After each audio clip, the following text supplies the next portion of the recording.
We are gathered here to talk about a rather distinct archaeological and cultural phenomena which is represented by the different kinds of megalithic complexes found throughout the South Asian subcontinent, ranging in time from the 2nd millennium BCE to the present day. In many cases, we must say that these megalithic complexes have also been found to be associated with the dawning of the first Iron Age in this subcontinent. Now you see, the term megalith comes from two Greek words, megas meaning big and lithos meaning stone. Now this is actually a blanket term which is denoting different kinds of monuments built by prehistoric people all over the ancient world, some of the earliest examples coming from Ireland and England. And the only common thing that link these megalithic complexes is the fact that these have been fashioned from large, roughly dressed slabs of stone, and generally speaking, these monuments house human burials. These structures have been classified according to the forms that they have into different kinds like orthostats, menhirs, cairns, dolmens, cists, portal tombs, gallery graves, passage graves or barrows. Okay, these are the huge array of megalithic structures.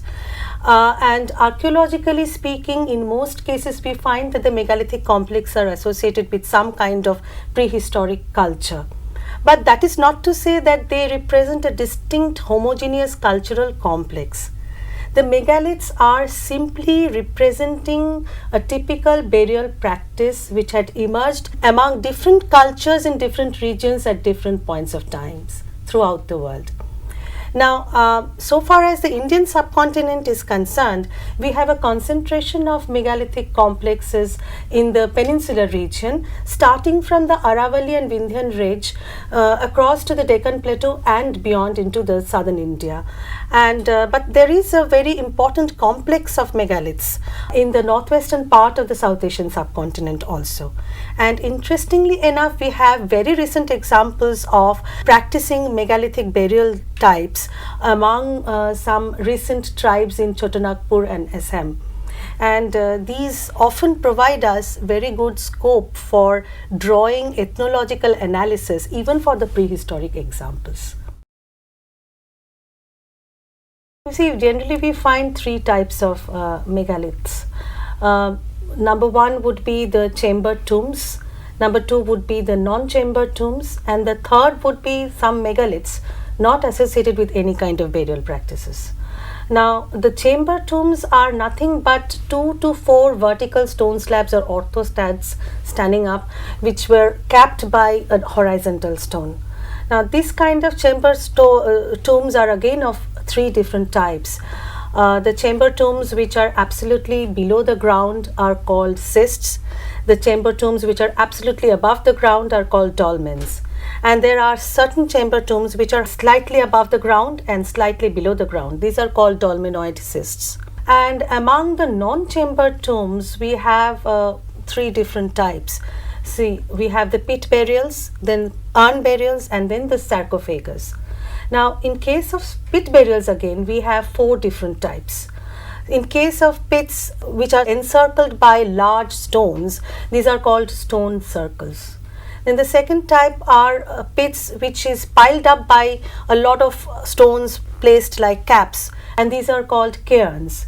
In some cases we have both the circle of stones as well as the pile up of used stone on the top. These are called cairn stone circles. And in certain cases we have a pit which is just identified by a freestanding huge slab of stone which is a menhir. And ma'am, the urn burials have the funerary remains placed in a globular vessel which is called urn. Yes. While the sarcophagus burials contain a terracotta trough, often with legs and a lid. The burials in rock cut chambers are also counted among the megalithic burials. Right. Sometimes the megaliths are not connected with burials. Some of them are simple arrangements of large stone in geometric pattern. Their precise significance cannot be determined. Yes. Perhaps they signified memorials for the dead. These settlements, which can be associated with burials, are so rare that assessments prove to be even more difficult. The megalith complex in India were found in Vindhyan region, the Deccan region and southern India. The megaliths in Vindhyan region sprouted in pre-iron Chalcolithic context. Yes. The megalith sites in peninsular India, on the other hand, are associated with iron. Some of them date back to 1300 BC, while the others were as late as the early centuries of CE. Exactly. See, in the northwest of the South Asian subcontinent, especially in the region which is known as Swat, which lies between Chitral and Peshawar on both sides of the Hindu Kush, we have come across a very interesting megalithic complex which goes by the name of Gandhar grave culture. This name has been coined by the very noted archaeologist A.H. Dani. Now, excavations by Dani and Georgios Takul along the Swat and Dir rivers revealed the presence of large number of cemeteries, and according to both the excavators, it seems that the cultural assemblages and the pottery and the burial type signify a homogeneous unit. And the excavations were conducted by Dani at Swat and by Stakul at Birkot, Khundai, Loebar, etc. And later on, other excavations pointed out that this cultural complex had extended beyond this particular region of Swat into the Vale of Peshawar and into the Indus region. Okay, this is a very interesting complex. According to a number of scholars, the Gandhar grave complex actually is one of the 4 principal cultures which document the first use of iron in the South Asian subcontinent. And of course, as you know, that the cultural complex actually extended over a very long period of time, and it is only towards the end that we find the appearance of iron, and that coincides with the period 3 of A.H. Dani and period 7 of Georgios Takul. But the date is same, it lies around 400 to 300 BC. Along this time, we therefore find that the iron had made its first appearance in this part of the subcontinent. There are certain interesting evidences in the form of spearheads, nails and other things found from different sites. But a very interesting piece has been located at Timargarha, which is a very important site, and that consists of a snaffle bit coming from the cheek piece of a horse's harness. And this has been correlated to some Eurasian finds by Karl Jetmer. It seems that Eurasian finds were related to horse ornaments also, and the dates belong to about 6th to 7th millennium BCE, and these were probably connected with the Indo-Europeans. It may seem to have been connected with this particular Gandhar grave complex in the context of South Asian subcontinent too. Ma'am, what is the nature of megalithic complexes in Vindhyan region? Especially in the southeastern part of the Uttar Pradesh, we find that there is a concentration of megalithic sites, especially in the regions of Allahabad, Banda, Mirzapur and Varanasi. These examples were first discovered by Alexander Cunningham in 1861, and later on they were extensively explored by A.C. Carlyle in 1883, who also identified them as barrows especially. Now, most of the examples are actually cairns and stone circles, and the region is very interesting. Ecologically speaking, this is actually the meeting place of the Ganga plains into the northern part of the foothills of the Vindhyan range, and the natural resources for building the megaliths also come from the same area. So ecologically, this is an important niche for the megalithic culture to grow. One thing has to be considered, that the Vindhyan complex of megaliths are pre-iron. They do not belong to the Iron Age at all. Three different geographical zones have been identified here. The first zone actually is located in the Chandraprabha and Karmanasa river valleys, which comprises the Chakia subdivision in the Varanasi district. And in this particular area, we generally find cairns covering the grave pits, etc. And one of the major sites is Kakoria. And another very interesting fact is that the Vindhyan complexes are also related to habitation sites. For example, at Kakoria, we do have a habitation site associated with the megalithic structures. Now, ma'am, group 2 is centered around the Chunar region and the northern part of the Mirzapur district, and the geographical zone actually continuing from the Chakia region, and around 400 graves were identified there. And at Panchbahani in Jungle Mahal, 5 grave pits have been discovered and 3 major types were identified, like the cairns. Right. Cairns with slab cists or chambers, and cairns with enclosing stone circles.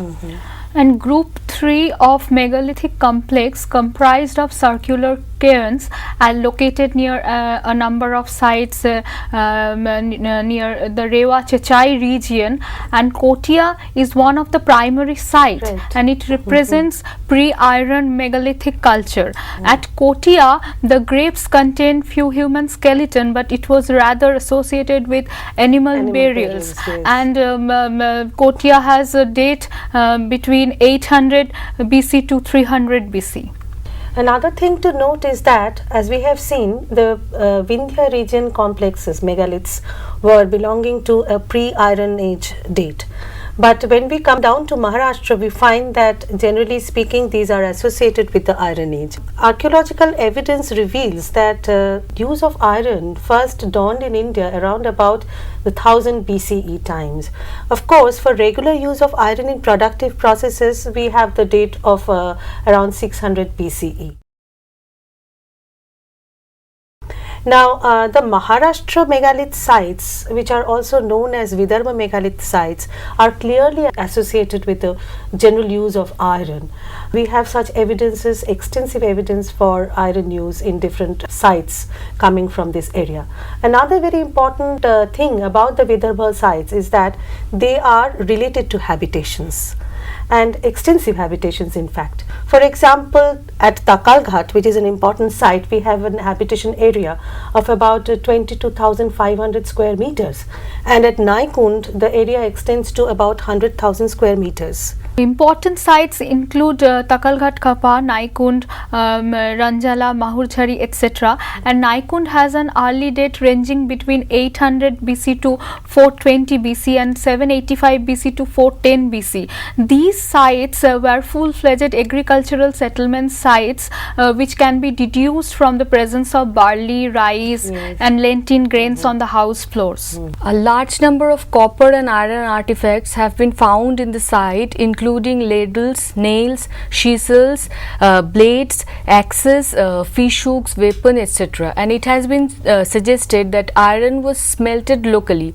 The remains of a workshop with a furnace and a terracotta cylindrical pipe is also found from the site of Naikund. So far as demography and economy is concerned, the Vidarbha complex had really revealed a lot of advancement. Demography is indicated by the large number of burials at one site in the Vidarbha complexes, and there was also quite a lot of evidence for agricultural practices. We also have evidence in the form of hoe and sickles among the iron implements. And also there was a larger use of cattle, as indicated by the faunal assemblage. So it seems that they had been practicing sedentarism as well as, farming, and habitation sites, association with habitation sites also indicate this. Now, there was a complementary development of crafts, handicrafts. This is also indicated, as you said, by the kind of metallurgical works that was evident from some of these sites. And this is also wonderfully brought out by a steel chisel which has been recovered from the site of Mahurchari, for example. An analysis of this particular steel chisel has been reported by Deshpande, Mohanty and Shinde, which shows that it was formed by stages of carburization from a full-blown iron ingot. The techniques of hardening, quenching and tempering were utilized to form into a steel. So it shows that a kind of achievement, metallurgical achievement had taken place among the people here, and that would also indicate that these people were engaged in this craft activity full time. So it seems that there was both a development of an agricultural economy which was sustaining a non-productive economy too, non-primary producing economy too. Ma'am, the material ingredients associated with the sites comprised of diagnostic black and red pottery along with red slipped ware and the burnished black ware in a wide variety of shapes for daily use, storage and other ritualistic purposes. Apart from copper and iron implements, there are traces of flourishing bead industry. So you see, there was a lot of craft activities that is coming up. So Vidarbha Megalith actually represents a kind of a new stage of economy. Ma'am, in South India, the earliest iron objects appear in connection with megaliths. At most of the sites, the earlier Neolithic phase overlaps with the megalithic cultural levels. In Tamil Nadu, the megalith sites are found in Amritamangalam, Adicannallur and other places. And in Kerala, the megalithic sites are centered around Pulimattu, Tengakkal, then Machar and Mangaru, etc. While Machar has an early date ranging from 2nd century BCE to 2nd century CE, Mangaru has a time bracket from 1000 to 100 BCE. In Karnataka, we have the major sites at Brahmagiri, Maski, Hallur and Hanamsagar. And in Andhra Pradesh, we have the sites of Nagarjunikonda, Kadambapur, Gallapalli and the other site is Amaravati. Now these have also had some connections with the early historical sequences in certain places. You know, the typical structure associated with the megaliths in case of the South India are very distinct. We have from Kerala and Karnataka the distinctive types of topicals and codicals. These are all urn burials. In case of topical, the urn is placed in a pit which is capped by low circular convex stone slab, capstone. And in case of a codical, urn is placed within a chamber built of 4 vertical slabs or orthosteps, which is capped by a very large hemispherical capstone. So these are the two types that we have for burials in case of South India, especially in Kerala and Karnataka. In South India, the megalithic sites emerged as flourishing agricultural communities supplemented by large-scale hunting, fishing and stock breeding. The subsistence pattern of the people at these sites can be deduced to some extent from the paintings and the figurines. For example, at Marayur and Attala in Kerala and at different sites in Karnataka, the hunting scenes are depicted. Yes. Bones of wild animals as well as of domesticated animals like cow, sheep and dog appeared in profusion, corroborating these pictorial evidences. A few sites have yielded vegetable remains which throw some light on the crop pattern in a very general way. The principal crops range from different types of pulses to millets to cereals, and though green gram, horse gram and ragi appear to be the major crops, still from Coorg and Khapa in Karnataka, rice husk can be found definitely, and also in a site called Kunnatur in Tamil Nadu, the rice grains were found. Another very striking feature of the South Indian megalithic sites is the recovery of large number of grinding stones and pestles. Yes, and all this evidence taken together would show that there was a definite intensification of the agricultural economy, and especially in recent explorations, people have found a large number of megalithic sites in Tamil Nadu, especially located near rain-fed tanks, irrigation tanks. Apart from this, we do have evidence for handicrafts, especially the metal use. We have copper as well as sprinkling of gold, and that is no wonder because many of these sites are located near the gold bearing veins in the Dharwad region and other places. Apart from that, iron working is very, very much evident from the South Indian megalithic contexts. For example, the first very well defined iron equipment that was found in the context of the first Iron Age in the subcontinent had come from Halur in Karnataka. So that is very interesting.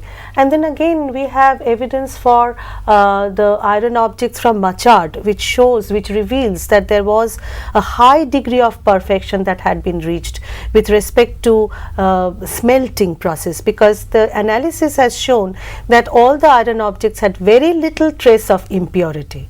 And that shows an advancement in pyrotechnology as well as a knowledge of metal, that is iron. And also we have some other evidences from Payampalli. We have evidence, for example, at Naikund we had an evidence for working of iron at the spot. And again, in the case of South Indian megalithic context, we have similar evidence from Payampalli in Tamil Nadu. This is very unique and very interesting, because here we find that the megalithic culture is not only recently extinct but still living in some cases, and most of the sites are located between the valley of Assam to the plains of Sylhet, and the general states where we find this kind of megalithic practices comprise of Assam, Arunachal, Manipur, Mizoram, and Meghalaya and Tripura. And we have a number of such cultures. They are being reported day by day, and we have some ethnological evidence reported by different scholars from that area too. And ma'am, the largest concentration of sites is found around the Khasia and Jayantia hills, with important sites like Letkor, Unisto, Nartiang, Nongkrem, etc. A sprinkling of such sites may also be found in the Angami area of Nagaland, the Naga inhabited areas of Manipur, and the Mikir and Kachar hills. Yes. The modes of disposal of the dead vary according to regional and local customs. The Khasia hills yield ample evidence for elaborate stone structures, mostly alignments and main hills, dolmens being comparatively rare. The urn, sometimes containing the ash, is placed in little circular cells with flat tops. The main hills were generally erected in the memory of the ancestors. Yes. Our survey of the megalithic complexes from different parts of the South Asian subcontinent reveals that they belong to different types of historical junctures and display a colorful array of different types of cultural customs and practices, and also cultural assemblages. The point from where we can really identify the megaliths are where the cultures had actually given rise to certain specific belief systems with regard to their burial practices, and this may have been associated with some kind of changes in social organizations as well as their belief systems, which is reflected in this kind of burial practices. Now, our survey shows that in many cases these megalithic complexes belong to a very early time, associated with pre-Iron Age complexes, even sometimes may be associated with nomadic pastoralism. Now, in these cases we find that the megalithic assemblages are not associated with any kind of habitations. In those cases we find that probably the urge for this kind of megaliths, building up of these megaliths, had cropped up from among the pastoral nomadic cultures. In other cases we find that megalithic complexes have been related to habitation sites and also to advanced material culture, and in those cases it seems that there was a kind of an advancement or complex social organizations which indicated a different kind of burial practice, whereby the burials were sent out of the habitation area to a distinctly demarcated space. Now, there is also indication of great degree of organization of community effort for building these megalithic structures. So, that also talks about certain kind of social organization. Taken in all, we can say that these megaliths actually represent different historical realities from different junctures of history in the subcontinent, but they all have certain contribution to the development of the regional cultural patterns.